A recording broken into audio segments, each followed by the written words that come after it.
The Dice Tower is proud to present the modern table gamer, Peter Krause. Hello gamer friends, today you're going to learn the tabletop version of the popular computer game World of Tanks.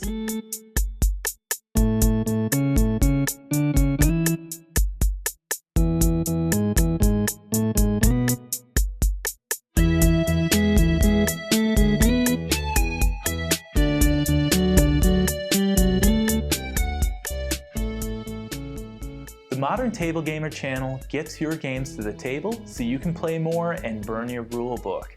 Did he say burn my rule book? Well, use it for reference then.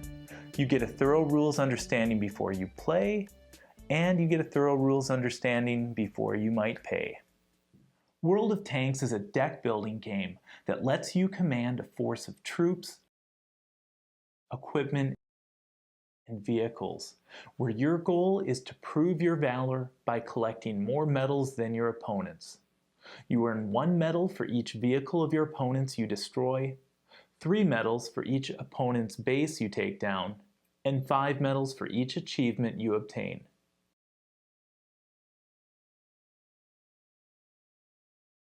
The game ends when any one of the 4 single medal piles is empty, or when one of the players loses all 3 of their bases.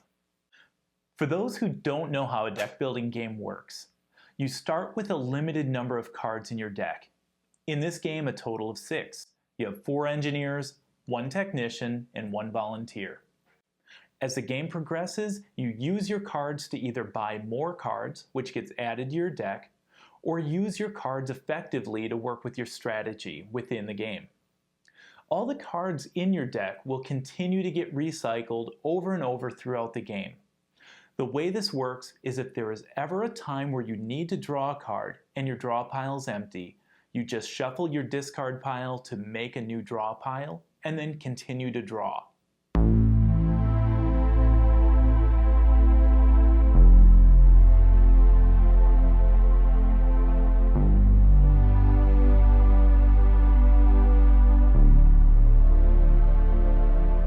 Make 4 medal piles that contain both the 1 and 2 value medals.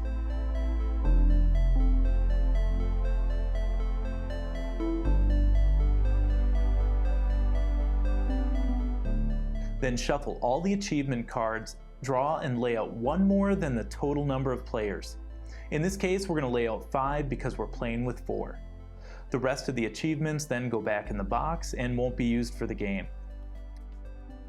Next, shuffle the 100 vehicle cards to make the vehicle deck, and then lay out 4 vehicles to make what's called the reserve. Leave space for a discard pile, and then place the graveyard marking card a bit away from this discard pile.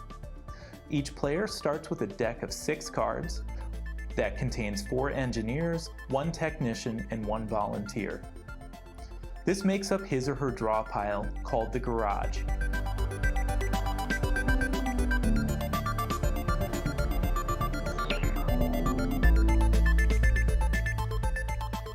Then each player takes 3 bases and places them in front of him or herself, and if unfamiliar with the special abilities, take a memo card for a reminder of what they all do. Randomly decide who will be the first player and give them the first player card. Each player then draws 3 cards from his or her deck, and the first player is ready to start the game.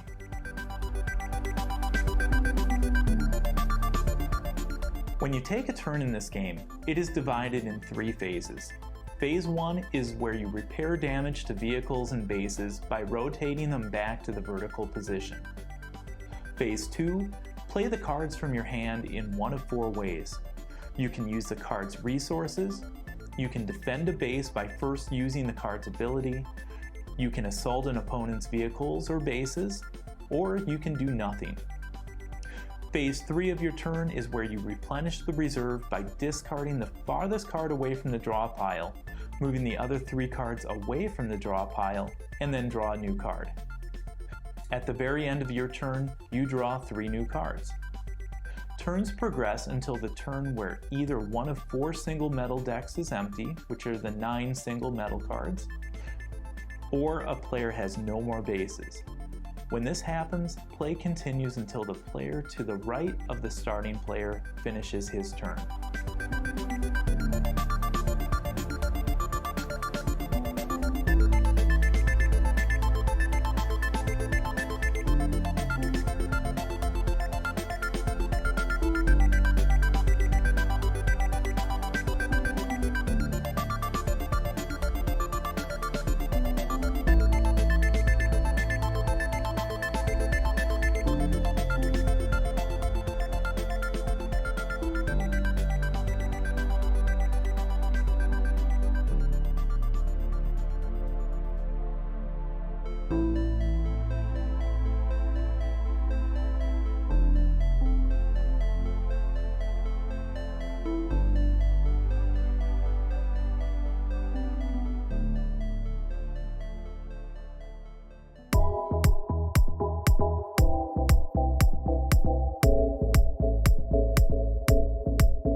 Let's start by looking at how to use the resources to buy a card from the reserve. You can normally only buy one card from the reserve per turn. You do this by discarding one or more cards just for the resource value printed on the card and add up the resources to equal or exceed the cost of the card in the reserve. Then you take the vehicle from the reserve and add it to your depot or discard pile.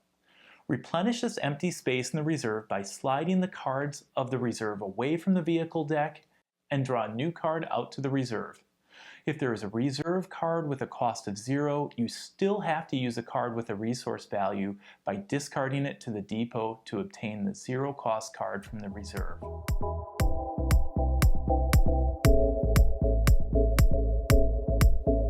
When you use a card for its special ability, you have the choice of activating and resolving each special ability one by one or not activating these abilities.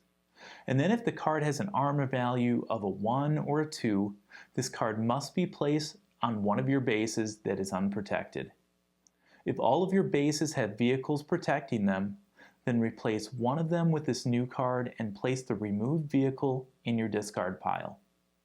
The advantage to having a base protected with a vehicle is that the base can't be attacked until the vehicle is first removed. If you use an ability that is on a card with an armor of 0, then this card goes to the depot after activating its ability.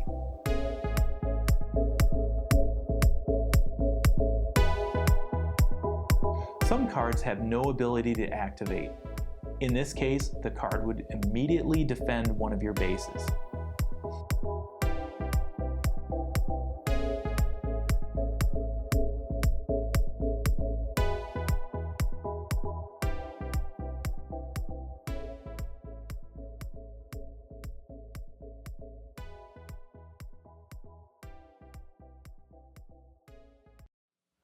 When you activate special abilities, these are abilities that let you break or stretch the rules of the game.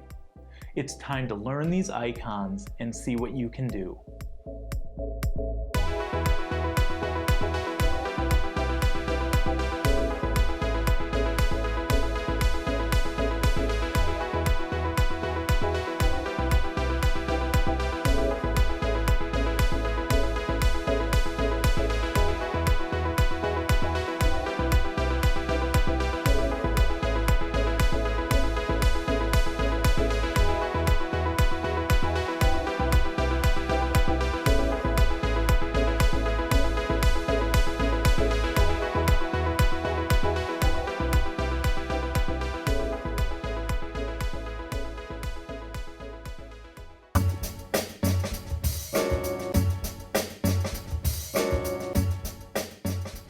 If you choose to attack opponents' vehicles or bases, you can attack with one vehicle card or more than one vehicle card, but only if the cards are all from the same country.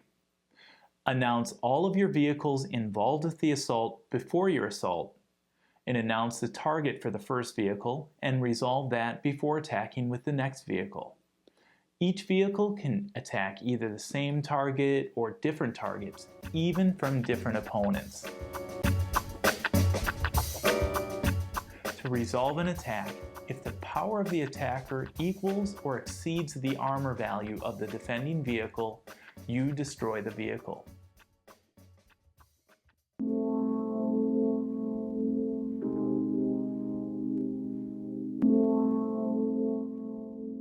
Your vehicle is put in your depot, and the opponent's vehicle is put in his or her depot, not yours. If the power is not enough to destroy the vehicle, you damage the vehicle by rotating it 90 degrees.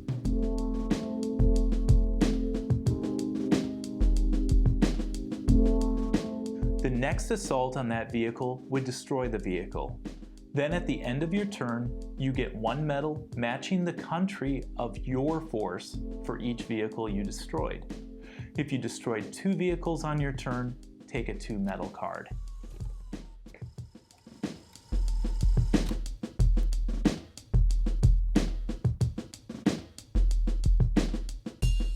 If you attack a base that is unprotected or newly unprotected, you damage the base with the first attack by rotating it 90 degrees.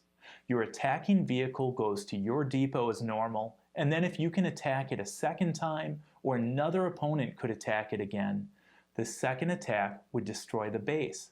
This base then goes to the attacker's depot, and they would score this at the end of the game. Bases are cards that do nothing for you until you add up the medals to determine the winner at the end of the game. One exception to this is if you have a heavy tank, they can destroy the base with one hit.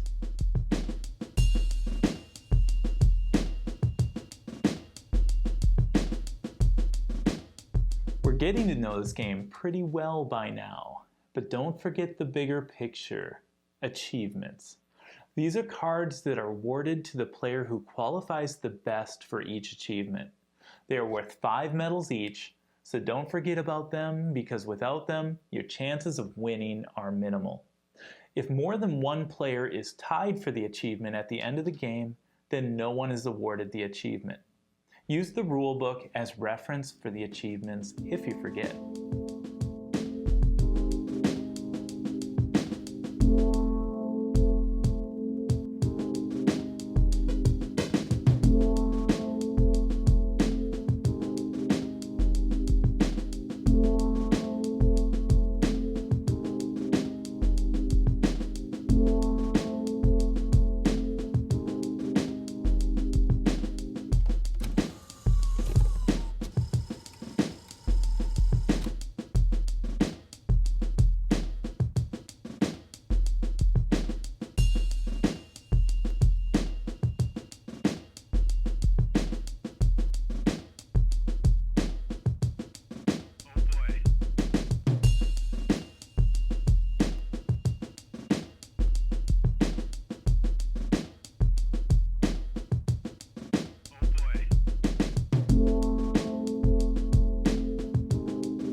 If you are a publisher and would like to contact us about quality rules tutorials, contact me at moderntablegamer@gmail.com. And as usual, if you're not playing games at least once a week, the planets won't align and we'll never achieve world peace.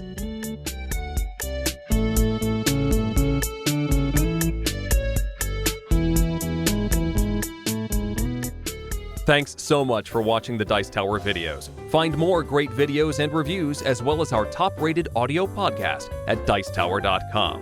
You can also find other great shows at Dicetowernetwork.com. I'm Eric Summerer, and you've been watching The Dice Tower. The Dice Tower is sponsored by Cool Stuff Inc., where you can find great games for great prices. Cool stuff in stock. Check them out at CoolStuffInc.com.